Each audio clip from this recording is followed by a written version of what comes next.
Kalispera. I'm Sam Banks and welcome to the Great Persian Wars. I'm standing on an artificially built mound called the Soros, which today stands 9 meters off the ground. Directly under my feet lie 200 dead war heroes from the Battle of Marathon. It was said that a mere 10,000 Greeks took on 50,000 Persian infantry. A short poem was inscribed on the tomb, which reads, "The Athenians, as defenders of Hellenes in Marathon, destroyed the might of the golden dress Medes." This program will give an in-depth insight as to why the powerful nation Persia could be defeated by the small Greek states in battles such as this.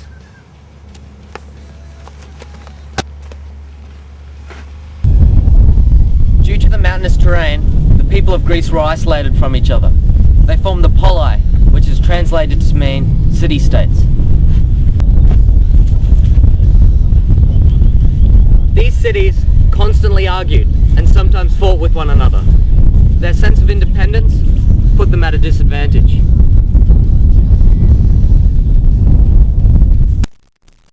The first campaign, led by Darius, encountered a Greek resistance only from the state of Athens and Eretria.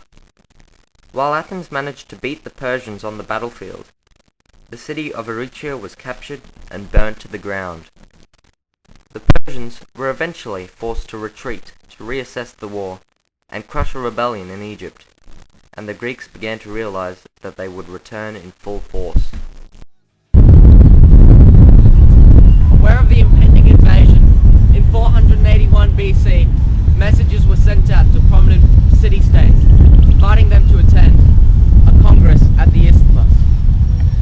Many decisions were made regarding the future of the country, such as giving overall military authority to Sparta instead of Athens.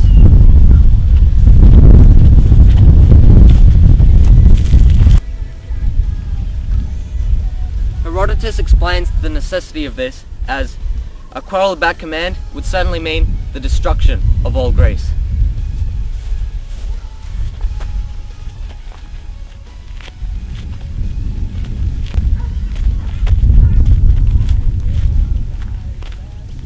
Interpolis wars were put to an end, messengers were sent to the far reaches of the globe to gain support, and those states that submitted to Persia on their own accord were fined. A total of 31 city-states agreed to this directive, calling themselves Greeks for the first time in history. This league of city-states was first tested in the Battle of Plateau, where 100,000 Greeks from 23 different cities united to fight a much larger Persian horde. This unity was one of the decisive factors which set in motion the victory of the Persian War.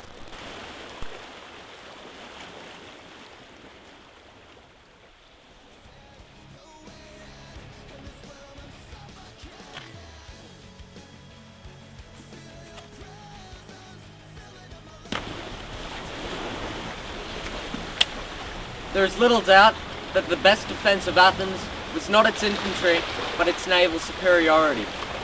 At this point, Persia did not have a navy, rather relied on countries that were a part of the empire to lend them ships.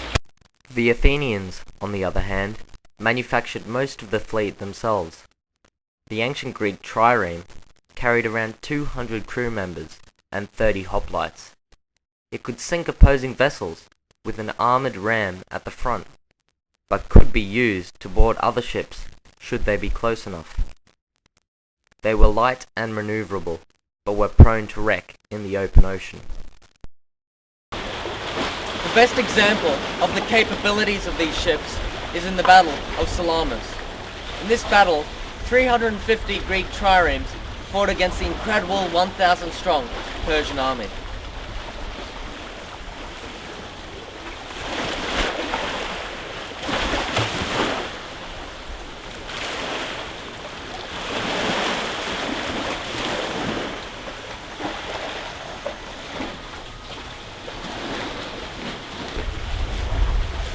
They could not deny the fact that they were hopelessly outnumbered, but Themistocles had planned the battle well.